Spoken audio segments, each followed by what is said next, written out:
Hello and welcome to Texans Talk Money. I'm Kyla, your host and a peer financial coach at Texan Smart. Every episode, we will be joined by another peer financial coach from my office, where we will be navigating all the roads on how to handle your money as a college student. So sit back and get your wallets ready to be Texan Smart. Hello, everyone. I'm your host, Addison, and welcome back to Texans Talk Money.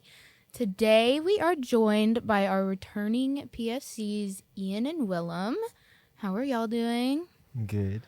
Doing glad to be in a new year. Yes, it is the beginning of a new semester. We've been in classes for about a week and a half now. And no, it's about 2 weeks now. But today, we are going to be talking about setting financial goals in the new year. And you know, everybody talks about their New Year's resolutions, like going and working out more or going to sleep at a normal time, setting screen times. But I don't think a lot of people think about doing financial goals or financial New Year's resolutions. So that's kind of what we're going to dive into today. Right. So why is setting a financial goal so important, and why should we set financial goals? Setting goals is just, for your money. It gives you something to work towards, and such as saving up for items if you got to buy a car or something along those lines.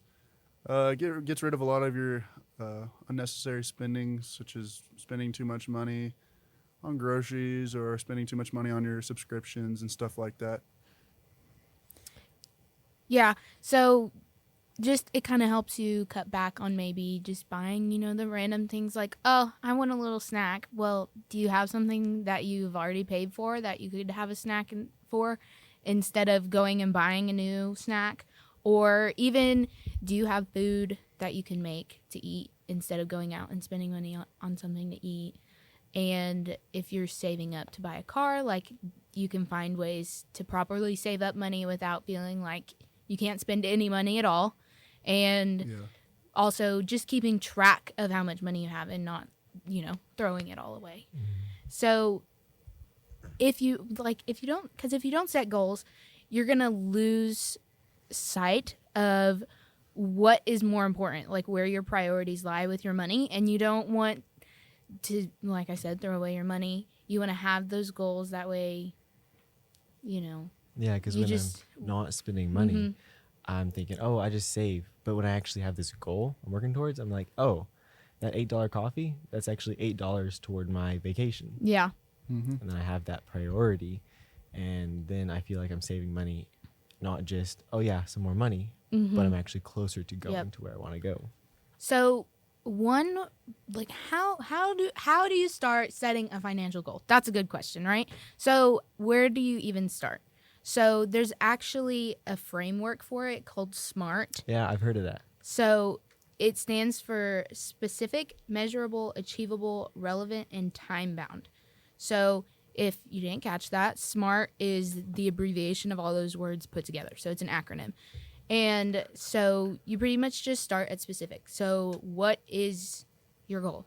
Make your goal and have all the details for it and what exactly you want to do, whether it be saving up for a car, or the example we're going to be using today is an emergency fund.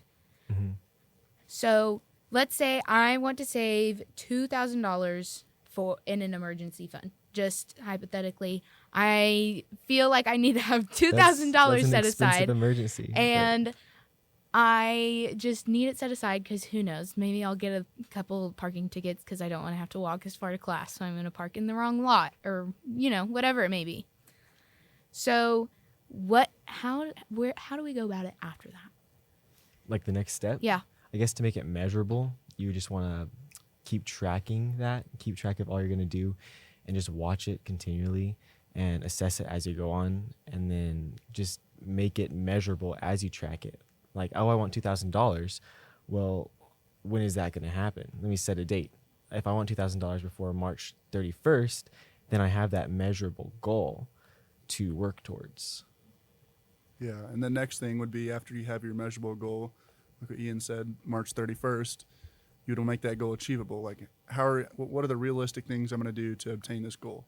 So the example would be saving $500 per month towards your emergency fund. Some people can't do $500, but It could be 250, or it could be anything along those lines. Or if you don't want to do 500 in a whole month, you could do 150 a week or something along that to make your goal achievable. Yeah, find your small milestones. So, like 500 sounds like a lot, but when you're looking at it in the span of a month, you can break that down to, well, how much would I need to save in like 4 weeks to get to that 500 at the end of the month. So that can break down your goal, and that helps you keep a better track of it, and probably makes it feel more achievable and less unrealistic, which takes me to the next point, which is relevant. So align your goal with your financial priorities and financial means. So obviously our hypothetical example for today may be a little bit unrealistic for most. I know it's not realistic for me, but make it something that you can actually save up for. You want, like, how you want it to be measurable. So give yourself a time frame that would actually work. Don't say I want to save up $1,000 in a month if you only get, $500 a month, because you're not going to be able to save up that much money, because that's just it's not realistic. So you want to make it, you actually want it to be within your ability to make that goal. Like saying, oh, I want to put $100 out of my paycheck each month into a savings account. That would be within your financial means. And don't just make a goal that's like, I want to save up $500 so I can go on this giant shopping spree. I mean, if that's a priority of yours, sure, go ahead. But maybe think about something. Do I have to pay car insurance?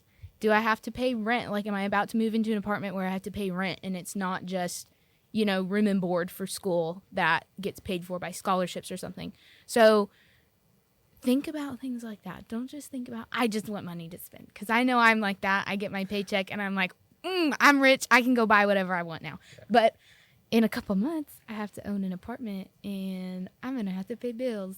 And I really need to start doing some of this financial goals myself. And so it's just one of those things. Break it down. Do you want to save for a vacation, or would you rather be saving up for that emergency fund or like a bills account? Yeah.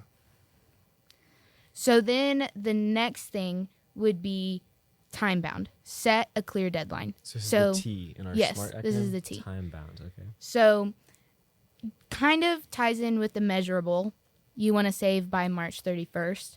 So that would be more of, you can break that down to a milestone, right? Mm-hmm. Your time bound is when you want to have that. Like, I have to have that much saved up by this time because I need it for this. Like, if you to the are mall this day and the deal's over March 31st, yes. I need that money. I'm going on this vacation on March 31st, so I need this much money or whatever you're saving up for by this date because you have to pay for something. You have to buy your apartment. I have to buy my apartment. Yeah. It's not like you can just put the $2,000 in there on March 31st, because then you have no more money for your bills. So. Yep, and then I'm gonna be screwed, and I'm gonna be on the side of the road. It's okay. Yeah. So those are the SMART goal. That's the SMART goals framework, and I like it because it breaks it down to make it more understandable and easier to follow, and it gives you a path to follow. And you sound smart. You do sound smart. Yep. You sound Texan Smart. We should rename it the Texan Smart framework. Texan Smart. But then, so we use the example of emergency fund, right? Yeah. So obviously not everybody needs an emergency fund, but Smart to have, though. it is smart to have. You maybe don't need $2,000, but maybe a couple hundred, if you get, like I said, got that parking ticket because you don't want to walk to class or anything like that. But what are some other financial goals that we could consider? One of them is debt repayment. So if you did go a little crazy on your credit card in December for them Christmas gifts, you could pay off any debt you have or set money aside to hopefully pay that debt off as fast as you can so you can get rid of it. Because then, let's say you're having to pay off $100 that you blew on your mom's Christmas gift. You can pay that off, and then the next month, that $100 that you would have put towards your debt payment, it can go towards your emergency fund or your vacation to Vegas or something like that. So that's one of the things you could repay. A goal I like is to invest for the future. So every paycheck I get, I usually put everything I don't need into my savings after my bills. And that way it's not just, it's not your checking account, you're building interest, but it's also invested, and that savings is almost its bill in itself. Yeah. It's because I'm giving that money to that thing. That way when you graduate, whenever you do graduate, you can buy a house, or you want a new car, you can do that, and you're like, Yes. already saved for it in college. I know that's not, you don't even have to think about it in the sense of so far along. It could just be like a year span. I want to save up this much money so that I can have this, like I can go buy this new thing, like I want to buy the new phone when it comes out. Well, you can start saving that up, and then just whatever you have left over, you can keep in there for your next big purchase. Your next big purchase. Just think about it that way. It doesn't always have to be this big investment, like, investing in stocks or anything like that. But it can just be investing in for when you make your big purchases. Like I like to call them my big girl purchases. Like when I'm go to buy a car, like that's what I'm doing with a lot of my extra money that I get. I'm saving it so I can buy a car, have my first big girl purchase. And so that kind of rolls into the budgeting and tracking your spending. That's my favorite, and that is my goal for this year, is to be better at budgeting and making sure I'm not overspending, because, you get into, this rabbit hole of online shopping, and then you have a huge Amazon cart, and you're out $200. So just implement something, like a method that keeps you from spending bukus of money. So what are you going to do? I like the envelope method, which it's probably not what I'm going to do because I don't carry cash on me as much anymore. As a college student, you're on campus a lot, so you're not carrying around a wallet all the time. Or at least I'm not as a girl. But so the envelope method was the first one that I learned. And you label these different envelopes with things like, let's just say, for example, bills, groceries, entertainment, and emergency. So let's just say that you have, like $500, right? So you could split that evenly amongst the envelopes, or think about it in the logical sense of what is, those financial priorities and financial means. So maybe you don't need an emergency fund, but you're thinking maybe it's not that bad of an idea to put some to the side in case my parents say, well, I need you to pay for that parking ticket you got. Yeah. So you're like, okay, well, I have this $150 that I've kept on the side. Here's what I can give to you from that. And then, if you're a college student, you have to buy some of your own groceries sometimes. So maybe you put $50 in an envelope for that. And then for your entertainment, you put $100 in there because, it's not that cheap to be entertained anymore. And have an envelope for gas as well. So then that's already, put maybe $100 in there. So you already have $300 right there set aside. And then that extra $200 you can put into bills if you do pay bills. Or you can split it amongst what you already have, or just a savings. And just be like, this is my extra floating money that I can use for whatever I feel. My what? Mad money? Yeah, my mad money. My grandpa used to use that a lot. Spend it on whatever you feel is necessary, even though I probably shouldn't spend any more money. And then if that's not your thing, like you don't carry cash, so it's kind of hard to do the envelope method, you can use apps like Mint Mobile, or if your bank has an app, I know mine does, so I can go in. And after I've made a purchase, if I knew it was like $175, I can go in and be like, I should probably check how much is left on my bank account. I get snapshots. You get snapshots. I go in and then I get disappointed in myself. So I'm like, that was not very Texan Smart of me, because I just dropped a bunch of money and now I can't spend any money until I get paid again because there's nothing left. Down to the cents. Backtracking real quick, I thought of an idea. The emergency saving, you can use that. So, right now, some of us are parents still kind of help us out. Like if I get laid off or lose my job at Texan Smart, I don't have that money anymore. And so you can, a lot of people do like 6 months of your income and what your bills are those months. So it's more useful when you become an adult and you actually have a mortgage and you have a car payment and stuff like that. You set aside Yep. 6 months of pay, to where if you do get laid off from your job, you know you can live comfortably for 6 months and look for a job. So you can start that now, or if you do have a job and you do have bills you need to pay, set aside 3, 6 months, 9 months. I think they recommend 6 months of pay Yeah. to be able to pay those things if you do lose your job, or if I get fired from Texan Smart, which won't happen, I hope. A buffer I don't without income. I don't know. Well, I'm just kidding. But another thing is maybe save up for books. I know I just had to buy a book. I was telling Ian I had to buy a book that was $115. I was like, are you freaking kidding me right now?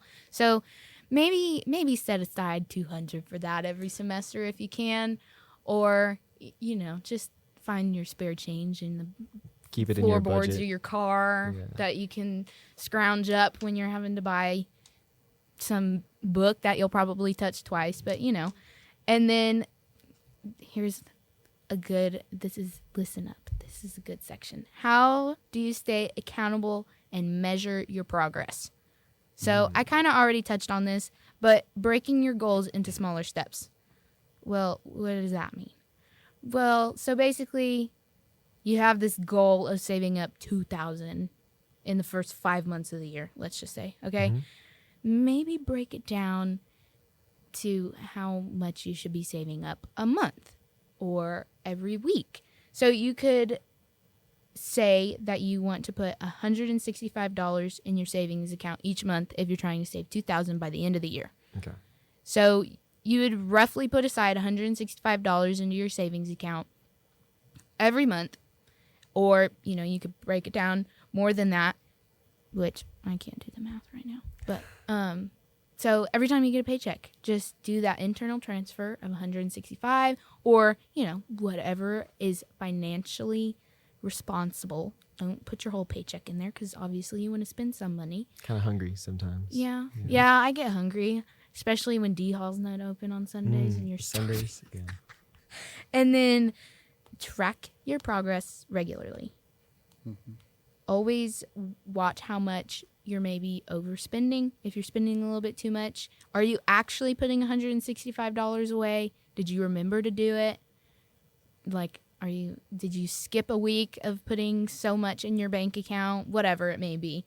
Just make sure you can use a spreadsheet. You can use an app. Excel is amazing. Excel's good. Just keep tabs on it, especially if you're doing debt repayment. Keep tabs on that. Don't go from paying only $50 back 1 month to doing $500, because then you're just digging a hole that's going in about 50,000 directions, and it's never going to get you anywhere, because you don't have a proper pace to keep yourself at. It's one of those where the SMART framework comes into play. Make it measurable. A lot of banks have a relevant. What's it called? Auto draft, or where it automatically pulls it out of your bank automatic account. withdrawals. Yeah, so that automatically you can set that at the beginning of this year, $165 each month on the 30th, or I don't know, whatever date you want. Auto pulls it out to your savings account, and you don't got to worry about it. It makes it a little easier. And then because you break it down so much, celebrate your small wins. So if you're able to save up, to your halfway mark, maybe go treat yourself with that little extra money that you just kind of have floating around. Go out, go see a movie, go buy yourself like a nice new sweater or something. Go buy you some nice shoes. Don't go buy $200 pair of shoes, but maybe like a good $50 pair. Or I even know where you get your shoes. Huh? Yeah, I could not A find good $50 pair of shoes. well, you Nowadays- go to like Target or Okay. something. Like, oh, I really need a nice, I know for me when it comes to going to my chapter meetings, I'm like, oh, I wish I had this pair of heels, but I don't have them. I just wanted to know who your shoe cobbler was. That or 'cause Amazon. Amazon's amazing. Amazon's so good. That's a good way to be Texan Smart. Go to Amazon. Don't go to your name brand stores. Black Friday deals is where it's at for the Yeah, next no month. one's Oh the deals yeah, are. Prime Day deals. Prime Day deals. And this is a lesser known one, and it's probably good for anyone whose, parents probably still help them with some of their finances, especially if you're someone who has your parents help you pay for your apartment or something, is having an accountability partner. So tell someone about your goals. Tell a friend, tell a parent, mentor, someone that you talk to regularly that you're comfortable sharing how much money you have, your finances, and like any of your personal expenses or anything. Find someone that's going to positively influence your habits. I really like this one because I'm trying to go to Canada right after school's over. Dang, that's sick. Yeah, and all my friends know this. So every time I buy some, they're like, are you still going to have enough money to go to Canada? And so they have that constant reminder of, oh, wait, I have to save if I want to do what I want to do. Yeah. My parents, I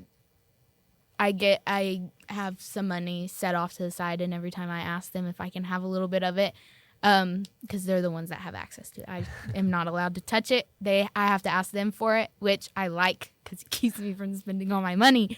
But every time I ask them, like around Christmas, I was like, hey, can I get like $300 to, buy everybody some gifts? And they were like, 300?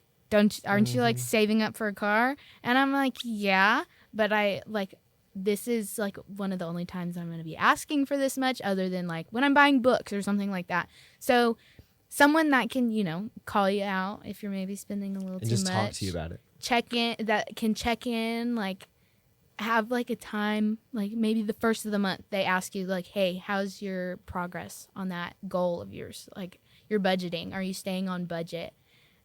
And have them just make sure that you're being financially responsible and Texan smart, as always. Yes. Don't blow all your money on the first day of the year. Willem's whatnots. Yeah. Don't blow Willem's all your money on the whatnots. first day of the year. Spend less money at the dance halls. Don't go to the Twist and spend all your money on the thousands of merchandise from the different performers like me. Maybe go to one concert a year, Maybe. or a month. A year's kind of. Year is a long a time. year is really, that's some serious self-control at that point. But Yeah, that is. yeah, Hudson Westbrook was just in town and I spent too much money. Ooh. But that's okay. Hey, but that's a once in a month thing. You That treated yourself is. because you reached your goals. So And budget for I'm it. not spending any more money this month after that. So The month's almost over. We're so it's close. okay. It's okay. And then I can spend a couple more Does that count as starting Saturday. an emergency fund? Concerts? Are those Yeah. emergency? Okay. No, it's not. Don't listen to me. Don't listen to that. Listen to everything else I said but that. Okay. But so I wish everybody luck on their financial goals this semester or this year, whatever your goals may be. And I wish everybody a very happy spring semester. And remember, be well, be ready, and be Texan Smart.